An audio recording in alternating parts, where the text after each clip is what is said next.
Thank you for joining us. COP28 is underway today.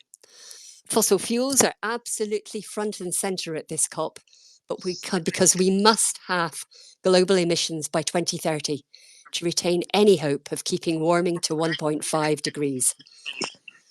Now, one area where the industry can make an immediate impact is to cut emissions of the most powerful warming gas, methane. We're going to discuss the findings of a report from the Atlantic Council that sets out the scale of the challenge and what needs to happen at COP to tackle it. With us today are the report's authors, Mark Davis, Chief Executive of Capterio, which provides analytics on gas flaring, and Landon, Derentz, Senior Director, and William Tobin, Assistant Director at the Atlantic Council's Global Energy Centre. Both are deep in the weeds of energy and climate policy. Now, if any of our listeners would like to ask questions, please submit them using the hashtag #ACEnergy, all one word, and we'll come to them at the end of our discussion.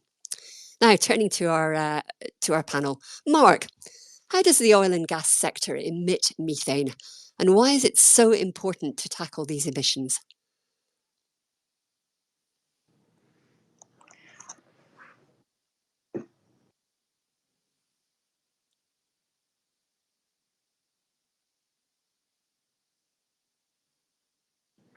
Angeli, do you want to repeat that for Mark, please? Mark, I'm hoping you can hear me. How does the oil and gas sector emit methane, and why is it important to tackle these emissions?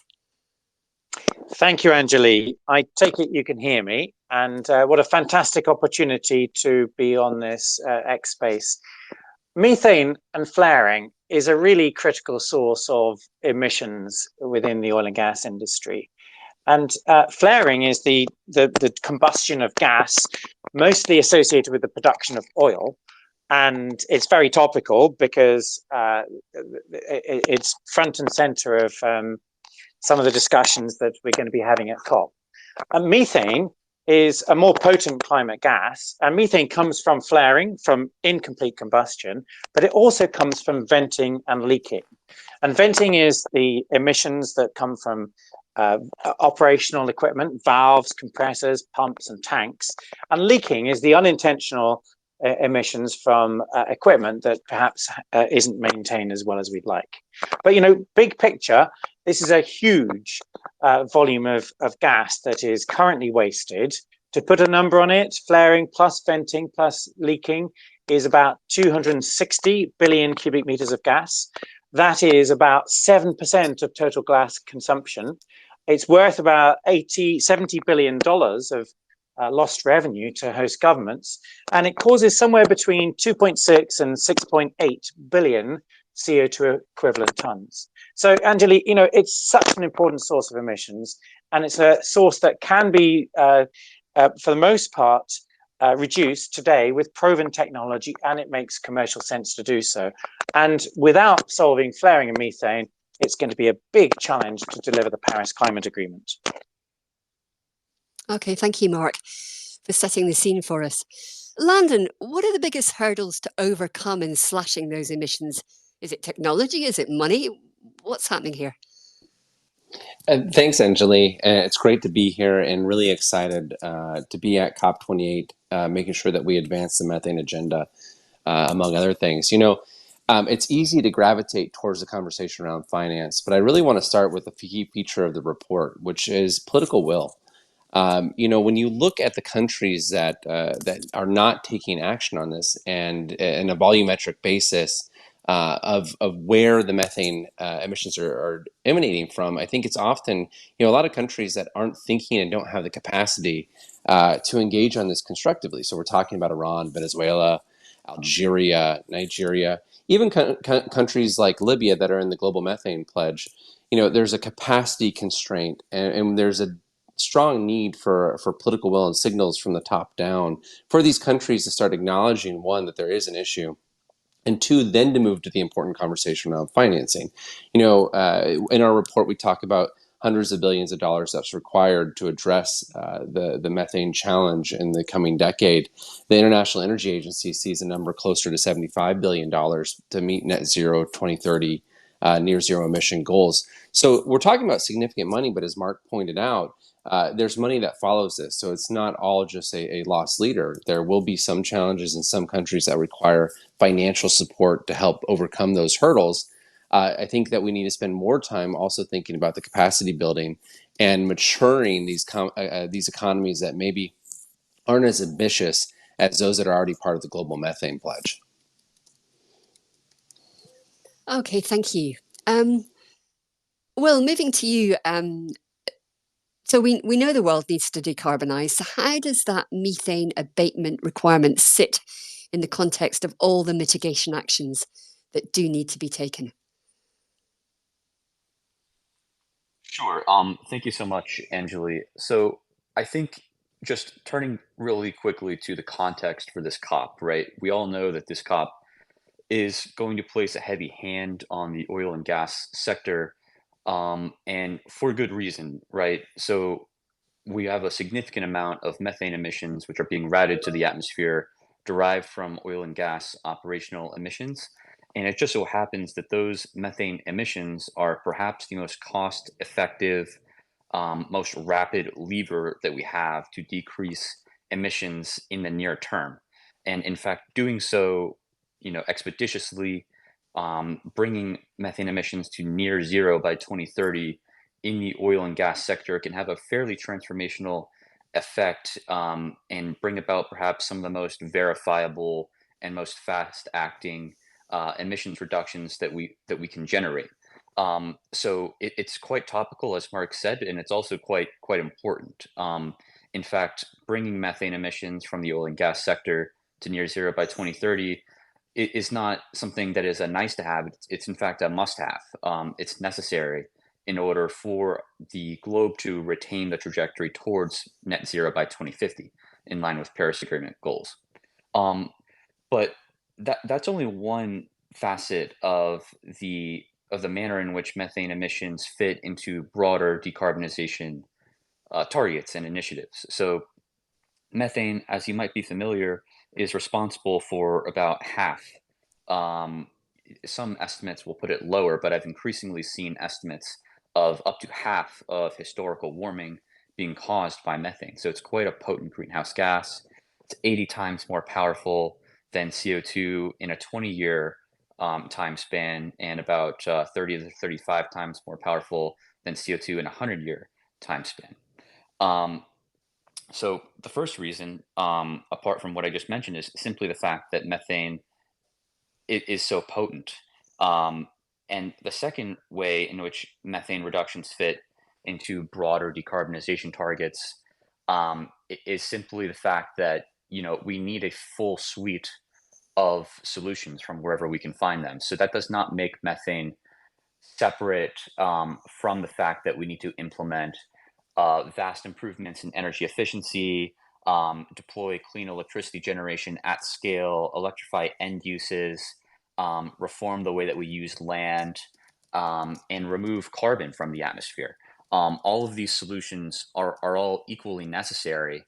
The reason why methane is so important, and why, frankly, as we describe in our report, COP28 is right to place such an emphasis on methane, is simply the reason that it is the low-hanging fruit in the climate mitigation imperative that lies in front of us. Okay, thank you. I mean, that's quite shocking to realise that methane might be responsible for half of all historical warming. I mean, I don't know who wants to take this one, but I mean, don't oil and gas companies know that they're leaking methane? Don't they have a handle on this? I think I'll take that, Angeli. It is really interesting that there isn't as yet quite enough recognition or political will behind solving this. And part of the problem there is that historically, there's not been enough data to illuminate how big the challenge is. The good thing is that we are moving from a tell me world, tell me that your methane emissions are low, to a show me world. And we're moving to the show me world because there's much more transparency around this. And there's a number of ways, number of drivers of the increased transparency, but satellites are incredibly insightful here. And for example, in the flaring world, There are satellites that track flaring for every asset every day, and this provides unrivaled visibility. And in the methane world, this is the release of the unburnt CH4 methane gas. There are also satellites that track this. So it's really this unrivaled visibility that is really shining a light on the problem and shining a light on the opportunities. Landon mentioned this before, but in the report, we actually showcase, well, we show a league table of the flaring, venting, and leaking worldwide. And what's really fascinating is that, if I name the top 5 countries: Russia, United States, Iran, Iraq, Venezuela. But what's really fascinating, as the report shows, is there's such a wide span of performance between countries like Norway, which have got great policies and great practices backed up by great regulators with strict financial penalties, and countries that are on the other end of the spectrum: Venezuela, Libya, Nigeria, Algeria, Turkmenistan, which have very high intensities. So, this data, avalanche of new data, is really providing the visibility and transparency, opening up the possibility, improving, we hope, the political will, and hopefully, and I'm sure that, I'm hoping there'll be some announcements at COP28, unlocking new momentum to really make action a reality. Okay, thank you. I mean, you've referred to political will. Landon, you talked earlier about the importance of political will. I mean, what should governments and regulators now be doing to push those companies to take action? Angeli, it's an interesting perspective because I think it depends on which country you're starting with. As Mark talks about, certain countries like Norway have a very punitive stance to methane emissions and to leakage, and I think that's a context that needs to be more broadly embraced globally, not necessarily in terms of application to follow the Norwegian model, but to truly treat methane as a pollutant, right? In terms of, if it's not being combusted and used in the natural gas transit systems globally to power and be deployed in the intentional sense, if it's just being leaked or wasted or vented, then I think that you really have to start looking at that as something that deserves higher criticism and a response that's commensurate with that. From a U.S. model, you also have the opportunity to start financing the opportunities for developing and creating methane abatement technologies, deploying this. So I think some of the incentive-based policies coming out of Washington are also a model. But a facet, going back to your prior question, I think is the most important aspect of this COP, and something I really want to hone in on, is that the companies that are performing well generally around the world are often publicly traded, are exposed to a much broader slate of shareholder pressures, and a sense of responsibility in those countries to act dutifully to address methane in the way that I think that Mark, Will, and I envision. The challenge is there's a lot of countries that don't do that and don't have this. So it does come back to the political will because, ultimately, it's not just about the policies that should be in place. It's also about the attention and recognizing and admitting in many circumstances that there is an issue that needs to be addressed.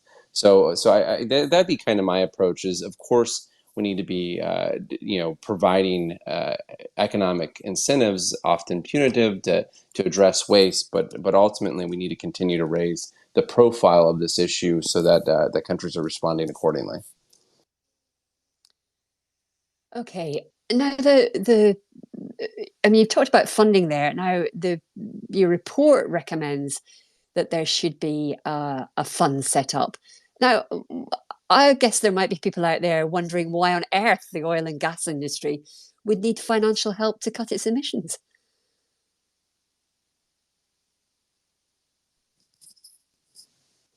Yeah, I'll jump back in here, Angeli. I think the fact is it depends.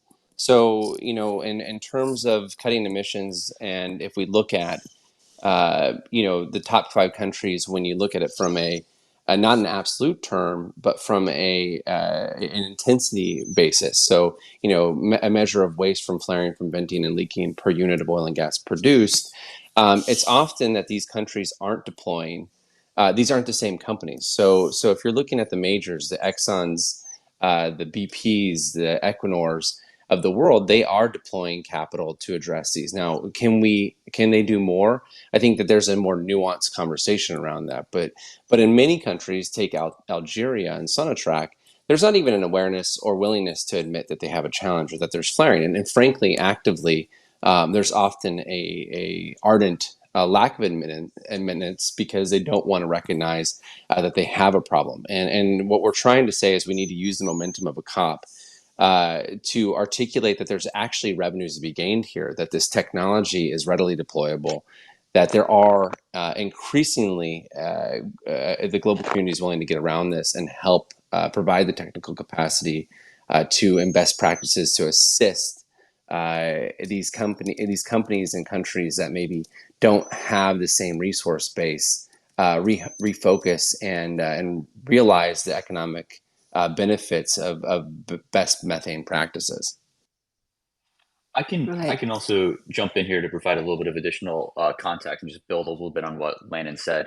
I think it's important to emphasize that there's quite a stark difference between what we typically associate with large oil and gas companies, right? The IOCs, as they're called, international or integrated oil companies, and national oil companies. So it's important to note, and this is a broad feature of the conversation around the oil and gas sector at this COP, that most of the world's oil and gas production comes from national oil companies, which have a very different remit than international oil companies do. They're not necessarily beholden to shareholders who might pressure them to reduce emissions from their operations. Their primary remit, their primary mandate is to fund their government in a lot of cases. And for many of these national oil companies, they're operating under governments which are severely budgetarily constrained, often under debt burdens, especially in the wake of the COVID-19 pandemic.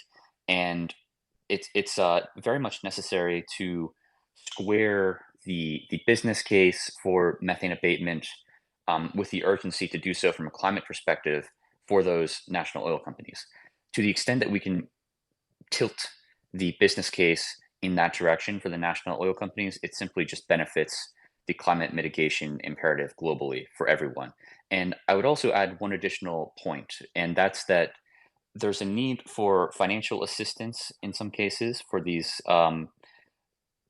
operators which have unique capital constraints, which I just mentioned, but also to pair that financial assistance with technical assistance. This is something I think that Mark can build on as well, but the financial assistance is not going to be deployed appropriately if not met with technical assistance from partner governments, as well as more experienced operators such as the international oil companies or the better resourced national oil companies such as those from the Gulf.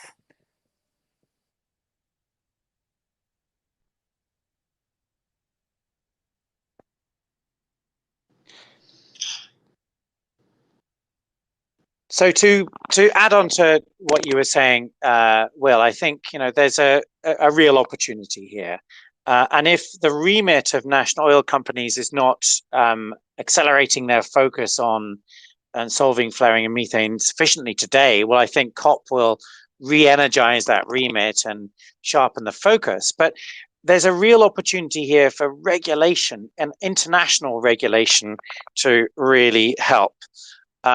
Here, international regulations such as the EU's methane regulation that came out last week will be particularly instrumental.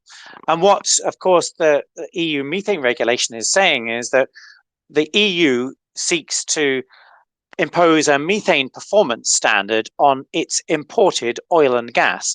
And if companies or countries can't deliver low methane intensity oil or gas, then the EU will impose financial penalties.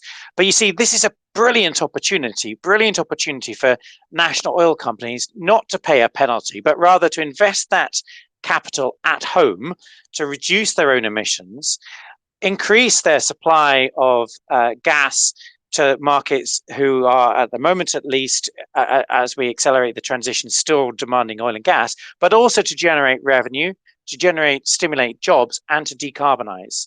And of course, with the additional revenue, they can use this to accelerate their own transitions in their own economic incentive. So, there is such an opportunity here, and we're very much hoping that this paper shines a light on the opportunities for producing countries to clean up their act in their own economic interest, supported, as Will says, where it can be done by international oil companies bringing expertise and international organizations supplementing the financing as required as well.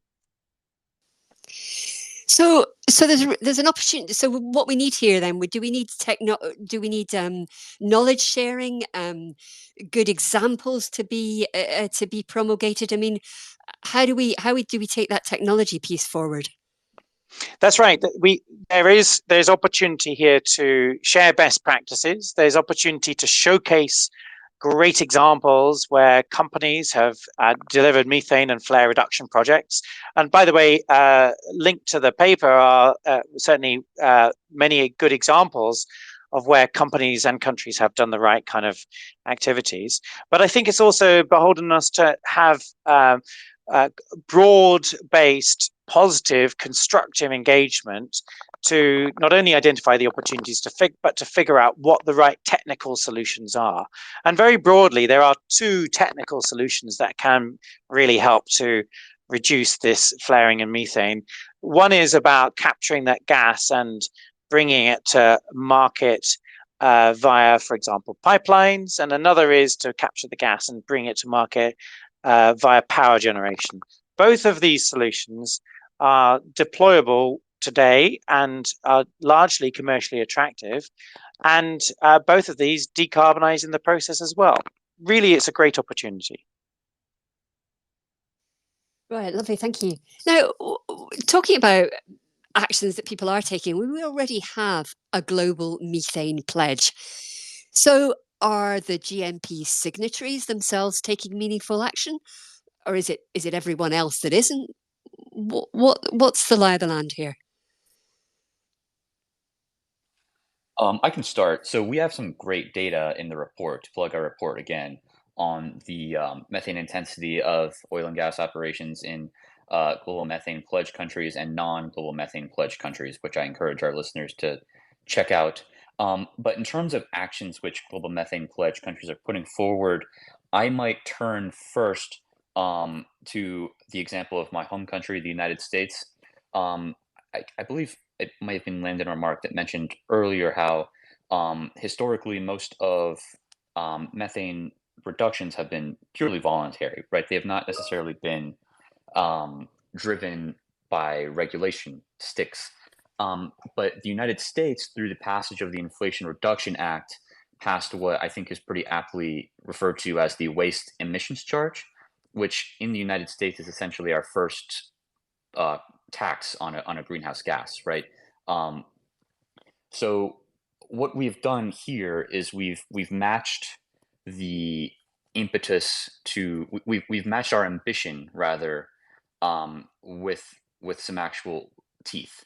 And we also have a series of regulations coming out through the Environmental Protection Agency, which might be effective enough to make the waste emissions charge no longer valid per the rules of the IRA. Either scenario is an improvement from what we had before, and it is an example of turning political ambition into action. Mark's example of the newly released EU methane regulation is another, but that brings me to what I think is the more important point, and the one which you allude to, which is really the need for broad participation. So that applies both to expanding the goals, the political ambition of the Global Methane Pledge outside of the Global Methane Pledge, but it also applies to expanding the technical capacity and the commercial ability to reduce methane emissions from operations from outside of the leading IOCs and into the NOCs, which have historically not seen this as a priority, but are increasingly understanding that this is both a commercial opportunity, as Mark mentioned, but also a duty to respond to the urgency of decreasing emissions. And Will, if I may add to that, this I think is why it's really important. This COP is, as Sultan Al Jaber is driving towards, is a truly inclusive COP, because the challenge of methane, as we show in our report, will not be solved if only the global methane pledge countries are fully engaged and move as fast as everybody would like. Because actually, almost half of the challenge is in the countries that have not yet signed up to the global methane pledge. So, you know, Al Jaber hopefully is through his connections, through his history, and through the UAE's leadership in connecting north, south, and east and west, hopefully can really drive a new kind of engagement and really motivate and spur on progress. So we're quite optimistic, hopefully. Okay, that's lovely. Well, nice. Oh, sorry. Do you want to say something to add to that? Angeli, just one more point. You know, if we're thinking about this on the price of failure to act during this COP, we spent a lot of time in this conversation today talking about this from a perspective of the climate challenge, and I think we've gone through quite a labor this past year in the road to COP, convening and bringing people together that are experts from a wide variety of industry, finance, civil society, and the climate community. I think it's really important to also look at this from a lens of the fortitude and future of the industry. Ultimately, if there's a failure to act on something where you have the technology, you have the capacity and the know-how, and in many cases, if not the majority of cases, it is economic to do so and take this action. I think companies have to be approaching this from a different perspective. Companies and countries. If you're a major IOC, I think it's unquestionable. You have to be putting in best practices, using best technologies. If you're a national oil company, yes, the setting might be more complex, but I think those countries need to take a look at this and realize they're not being weighed based on the cleanest molecule that they're putting out there independently. The sector is being weighed by the least or the most carbon intensive, the most damaging to climate that's on the market. So to put that in perspective, in a 100 million barrel per day market, Saudi Arabia may represent 10% of it, but it's not being held. It's not being measured by just its 10% of production, which in many cases, and I think the report shows, Saudi Arabia is in fact the leader when it comes to methane. The sector and these countries are being weighed, however, by Libya, by Venezuela, by Turkmenistan. And I think that that's an important facet of this. So it's not just a failure to act for climate. It's also for these companies an imperative that, is only going to be under more pressure for their competitiveness and value to society to act on this so that they can actually contribute to the energy security globally that otherwise is really going to come into question. Thank you. Well, look, just before we wrap up, let me just ask each of you then, what does success at COP28 look like when it comes to methane? Mark, do you want to kick off? Yes, I think there's three things. The first is that we really raise the profile of methane and get people excited and motivated by it. The second is that we and I believe there'll be some very exciting news on this. We find creative ways to unlock the financing. And the third is that we move from that to actually figuring out actual on-the-ground solutions that can actually be delivered. And I think there's such a big opportunity.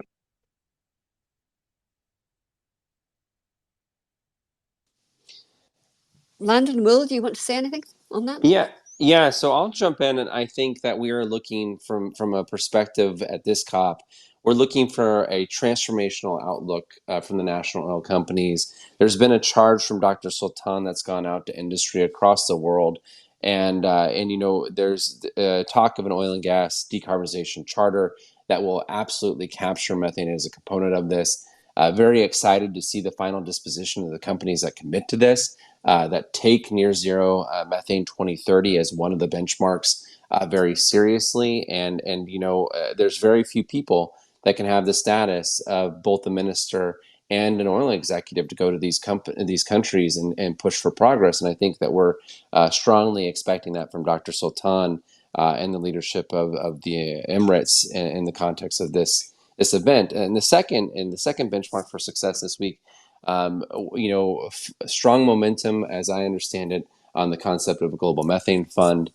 We need hundreds of millions of dollars. I think that you'll see that coming from the UAE and the United States. The question is, will industry step up? There's incremental, tidbits of information out there that say perhaps some in the industry are. I hope that number is big, and that we can actually start providing the technical expertise and assistance that the laggards in this space really need to mature going forward. And to wrap up, I would just summarize my own personal benchmarks for success with 3 quick points. The first is a need for broad participation, which I think both Landon and Mark have highlighted in different ways. We simply need almost everybody, frankly, by 2030 to be implementing what today are considered best practices for methane management. 2, there's a need for reporting and for transparency. The reporting has to be done through common frameworks such as OGMP 2.0, which is run by the United Nations Environmental Program. And transparency, obviously, we need broad participation in that reporting framework itself in order to achieve transparency for the sector. And frankly, to know where we need to mitigate methane emissions and what to prioritize. Third, I would say, is the need for financial and technical support. So very similarly to what Mark was saying, we need to be providing and fostering, collaborative support across the industry, because to Landon's point, the industry is being judged by the dirtiest barrel of oil, certainly not the cleanest. With those 3 points, I think I would close. That's lovely. Thank you all. Well, look, we've heard just how critical methane is to the climate challenge we face, and it's clear we need money deployed, and we need political will to make that happen. The question is whether industry will step up to the challenge, and hopefully this COP will see some concrete actions there. Well, thanks to our panel, Mark Davis at Capterio, Landon Derentz and William Tobin at the Atlantic Council's Global Energy Centre. Now, you can find the full report from them on the Atlantic Council website and Capterio's flairintel.com. Thank you so much for listening. Goodbye.